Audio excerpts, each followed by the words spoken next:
کل رات امام میرے خواب میں آئے کہ تجھے اپنا وعدہ یاد ہے؟ میرا زائر کل آ رہا ہے، وہ پریشان حال ہے، اس کی مدد کرنا۔ میں پریشان تھا کہ میں اس زائر کو کہاں سے ڈھونڈوں، مجھے کیا پتا وہ کون سا زائر ہے جو پریشان حال ہے، اس کی پریشانی کو میں نے برطرف کرنا ہے۔ اتنے میں تمہارا فون آ جاتا ہے۔ ہمیں سمجھ میں نہیں آتا کہ ہم سے کبھی کبھار جو لیا جاتا ہے وہ دینے کے لیے لیا جاتا ہے۔ ایک شخص ہے، وہ حرم میں امام رضا میں آتا ہے، آج سے 30 سال پرانا واقعہ ہے۔ حرم امام رضا میں آتا ہے، اور کیوں آتا ہے؟ اس لیے کہ وہ بینک کرپٹ ہو گیا تھا، بزنس مین تھا، تہران میں ہوتا تھا، وہ بینک کرپٹ ہو گیا، اس کا سارا کاروبار ختم ہو گیا، اس کے قرضے اس پہ اتنے آ گئے، صبح شام قرض خواہ جو ہے وہ دروازے پہ، اس پہ کیس، وہ مشکل میں آ گیا۔ اس نے اپنی بیوی سے کہا کہ کچھ پیسے جوڑو، میں امام کے پاس جاتا ہوں، مشہد جاتا ہوں، وہاں سے میں مدد مانگوں گا، شاید امام کوئی میری مدد کر دے، ہماری یہ مشکل شاید آسان ہو جائے۔ اس کے اپنے پاس تو کوئی پیسہ رہا نہیں تھا، بیوی نے کچھ پیسے جوڑے، اس کو کرایہ کر کے دیا، اور وہ ان پیسوں کو جیب میں ڈال کے مشہد پہنچ گیا، زری کے سامنے گیا۔ خدا ہم سب کو یہ زیارت نصیب فرمائے۔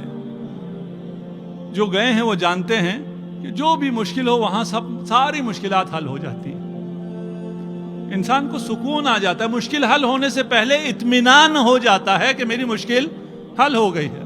یہ شخص بھی کہتا ہے میں دعا کر رہا تھا، دعا کرتے کرتے مجھے سکون سا مل گیا، مجھے یقین ہو گیا میری مشکلات حل ہو گئی۔ اب تو جاؤں گا، تہران پہنچوں گا تو پتہ چلے گا مشکلات حل ہوئی ہیں نہیں ہوئی، لیکن یہاں جب سکون آیا میں نے شکریہ کیا امام کا اور میں واپس چل دیا۔ اگر آپ گئے ہوں تو آپ جوتے رکھتے ہیں، کفشداری ہے، اس کو ایک ٹوکن سا دیتا ہے، اس نے جیب میں ہاتھ ڈالا ٹوکن نکالنے کے لیے، دیکھا جیب کٹ گئی، ٹوکن بھی نہیں ہے، وہ جو تھوڑے سے پیسے تھے واپسی کا کرایہ تھا، دوپہر کا کھانا تھا، وہ بھی جیب سے چلا گیا۔ اب اس کے دل میں طرح طرح کے خیال آنا شروع ہو، میں امام آپ کو دینے والا سمجھ کے آیا تھا، یہاں تو آپ نے جو کچھ میرے پاس تھا وہ بھی لے لیا۔ کہا واپس جاتا ہوں، امام سے گلہ کرتا ہوں۔ زری کے سامنے آیا، سلام کیا، کہتا ہے کہہ نہیں سکا، زبان پہ نہیں لا سکا، لیکن دل میں یہی تھا کہ آپ تو دیکھ رہے تھے نا، میں کوئی پہلی دفعہ بھی نہیں آیا، میں بارہا آپ کے پاس آیا ہوں، پہلے جب آیا تھا میرے پاس اتنا ہوتا تھا، جیب کٹ جائے تو بھی کوئی حرج نہیں تھی، اب تو میرے پاس کچھ بھی نہیں ہے، میں یہی سارا تھا، اب میں کس سے مانگوں، میں کیا کروں؟ آپ اگر دیکھ رہے تھے تو آپ نے میرے ساتھ یہ کیوں کیا؟ آپ نے یہ کیوں لینے دیا کسی کو؟ خیر وہاں سے آخری سلام کر کے کہتا ہے میں واپس چلا، کچھ کر تو سکتا نہیں تھا، مانگ بھی نہیں سکتا تھا، دل میں آیا نہ مانگوں کیا کروں، حرم پہ میں مانگ لیتا ہوں، خود تاجر تھا، اچھا خاصا تھا، آتے تھے، ہم کہتے تھے یہ بھیک مانگ رہے ہیں، پروفیشنل ہیں، جس سے بھی میں کہوں گا وہ یہی کہے گا، اس نے اس سے کہنے کی کوشش کی، اس سے کہنے کی کوشش کی، اس سے کہا نہیں گیا۔ اس نے جیب میں ہاتھ ڈالا تو ایک سکہ اس کو ملا۔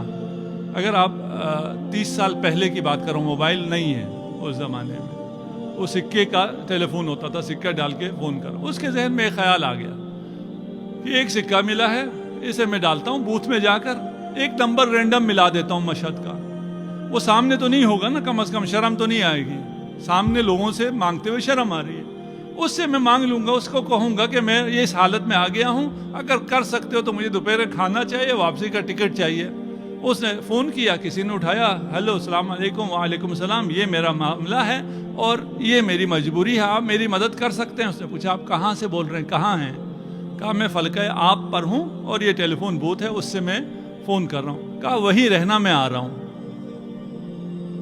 یہ خوش ہو گیا، چلیں پہلی ہی کال پہ ایک سے زیادہ تو کال کر نہیں سکتا تھا، ایک ہی چانس تھا، ایک ہی سکہ تھا، اس پہ جواب مل گیا، اور اس نے کہا کہ میں آتا ہوں۔ 10 منٹ گزرے، 15 منٹ گزرے، کوئی نہیں آیا، تھوڑا سا پھر مایوس ہو گیا کہ فون پہ اس نے تفصیل سے منع کرنے کے بجائے یہی کہا ہوگا میں آتا ہوں، انتظار کرو، نہیں آئے گا تو میں کیا کر لوں گا۔ کہتے ہیں تھوڑی دیر بعد ایک بڑی سی گاڑی رکی، اور اس نے آواز دی کہ فلان صاحب آپ ہیں, آپ نے فون کیا تھا. کہا ہاں ہاں میں نے فون کیا تھا, آئیے تشریف لائیے, صاحب آپ کے انتظار میں ہیں. اور نے کہا اچھا یہ جو آیا ہے یہ ڈرائیور ہے, وہ تو جانتا نہیں ہے کون کون ہے, یہ کوئی ڈرائیور آیا ہے, چلیں کوئی اچھی پارٹی کو فون لگ گیا, کرایہ تو دے ہی دے گا, یہ کھانا بھی اچھا کھلا دے گا. اس نے گاڑی میں بٹھایا اور بہت بڑے سے بنگلے میں لے جا کے اس نے گاڑی پر پارک کی, اور وہ صاحب جو ہے مالک مکان وہ تیار انتظار میں ٹہل رہا ہے, آتے ساتھ اس کے گلے لگایا, اس کا بڑا استقبال کیا. میں نے کہا ایسے استقبال کر رہا ہے جسے مجھے برسوں سے جانتا ہے, میں تو اس کو نہیں جانتا. بٹھایا, کھلایا, پلایا, تو کہا شکر ہے مجھے کھانا تو مل گیا, بس اب یہ پیسے دے دے, واپسی کا کرایہ مانگتے ہوئے اب بھی شرم آ رہی ہے. ٹیلی فون پہ تو کہہ دیا تھا, سامنے کہنے. اس نے باتوں میں لگایا, ہاں بتاؤ تمہیں کیا ہوا, کیوں ایسے مجبور ہو گئے. کہا میں بزنس مین تھا, میرا خسارہ ہو گیا, بینک کرپٹ ہو گیا, 200 ملین کا مجھ پر قرض آ گیا, اور کوئی حالات ٹھیک نہیں ہو رہے تھے, تو میں امام کے پاس آ گیا کہ امام میری مدد کریں. یہاں مدد تو نہیں ہوئی, جیب بھی کٹ گئی, جو تھا وہ بھی چلا گیا. کہا کتنا نقصان ہو گیا, کتنا قرض ہے تمہارا؟ کہا 200 ملین. اور کہا اگر اب تم اپنا بزنس صحیح کرنا چاہو تمہیں کتنا اور سرمایہ چاہیے کہ تم اپنا کام بھی کر سکو؟ 60-70 ملین ہو جائے تو وہ بھی چل جائے گا. کہا اب مجھے اجازت. کہا تھوڑی دیر ٹھہر جاؤ. چیک بک اس نے تیار رکھا ہوا تھا, ایک چیک کاٹا اور چیک مجھے پکڑایا 200 ملین. دوسرا چیک کاٹا 70 ملین کا. میں نے کہا یہ کیا ہے؟ اس وقت ایک بچہ داخل ہوا چائے لے کر, اس نے اس بچے کو گلے سے لگایا اور رونا شروع کیا. یہ کہتا ہے رونا تو مجھے چاہیے تھا, خوشی سے مجھے رونا چاہیے تھا, مجھے اتنا بڑا سرمایہ مل گیا اور دینے والا رو بھی رہا ہے, شکریہ بھی ادا کر رہا ہے. کہا ماجرا کیا ہے, داستان کیا ہے؟ اس نے پھر سنانا شروع کیا. کہا یہ میرا بیٹا سرطان کا مریض ہو گیا تھا, میں نے بڑا علاج کرایا, مشہد میں علاج کرایا نہیں ہوا, تہران گیا علاج کرایا نہیں ہوا. کہا یہ لا علاج ہے. میں لندن چلا گیا, وہاں میں نے علاج کرانا شروع کیا, وہاں بھی سارے ٹیسٹ پازیٹیو آ رہے تھے اور کہا جا رہا تھا علاج نہیں ہے. آخری ٹیسٹ رہ گیا تھا کہ یہ اگر اس کا نیگیٹو آ گیا تو کوئی علاج شروع ہو سکے گا, نہیں تو یہ لا علاج ہے. وہاں کسی نے کہا کہ تمہیں دعا کرنا نہیں آتی کیا؟ ایک آدمی ایسی آیا کہ دعا کرو, کسی کو وسیلہ بناؤ, تمہارا بچہ اب ان علاج سے بچ نہیں سکتا. کہتا ہے مجھے خیال آیا کہ میں نے دعا اس طرح تو نہیں کی. ہم دعا پڑھتے ہیں نا, کل ہو سکتا ہے ہم قیامت کو جا کے کہیں خدا سے, خدایا میں ہر جمعرات کو دعا پڑھتا تھا, میں ہر جمعرات کو دعائے کمیل پڑھتا تھا, اور فلاں قاری کے ساتھ جا کے جس کی بہت اچھی آواز ہے میں دعائے کمیل پڑھتا تھا. شاید ہمیں کہے دعا پڑھنے کے لیے کب کہا تھا, دعا کرنے کے لیے کہا تھا. تم نے دعا کی بھی کبھی؟ یہ صرف پڑھتے رہے.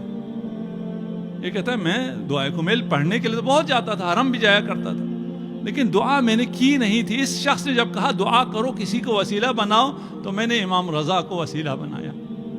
میں نے کہا امام اگر آپ نے میرے بیٹے کو شفاعت دی تو میں آپ کی زائر کی عزت کروں گا, آپ کے زائر کی حاجت روائی کروں گا. کہتے ہیں جو آخری ٹیسٹ آیا تو وہ نیگیٹو تھا. اور ٹیسٹ کیے, میرا بچہ, انہوں نے کہا اس کو تو کچھ ہے ہی نہیں, اسے تو شفا مل گئی ہے. میں نے کہا کوئی علاج, کوئی آپریشن, کوئی کیمو تھراپی, کوئی ریڈیو تھراپی کا کچھ بھی نہیں, جب اس کو کچھ ہے ہی نہیں. میں بچے کو واپس لے کے آیا اور میں نے یہاں بھی سارا دوبارہ ٹیسٹ کرایا, سب نے کہا یہ بالکل صحیح ہو گیا. انسان ہے, اتنی بڑی چیز ہونے کے باوجود بھی وہ بھول جاتا ہے. کہتا ہے میں اپنا وعدہ بھول گیا, میں نے جو امام سے وعدہ کیا تھا کہ میں کسی زائر کی مدد کروں گا, اسے خوش کروں گا, میں بھول گیا. کل رات امام میرے خواب میں آئے کہ تجھے اپنا وعدہ یاد ہے, میرا زائر کل آ رہا ہے, وہ پریشان حال ہے, اس کی مدد کرنا.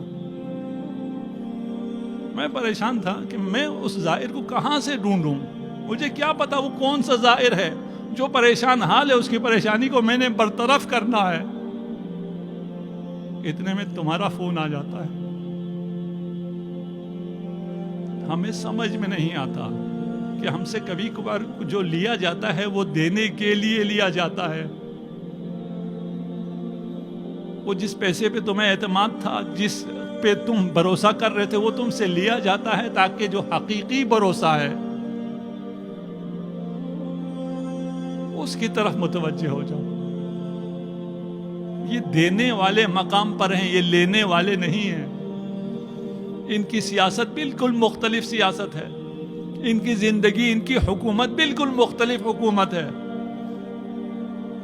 وہ علی ابن ابی طالب جو کہتے ہیں شاید کوئی ایک ایسا فرد ہو جو مجھ سے کمتر ہو میری حکومت میں، اور وہ خود حکمران ہے 50 سے زیادہ ملکوں کا آج کل کے حساب سے. یہ عطا امیر المومنین ہے.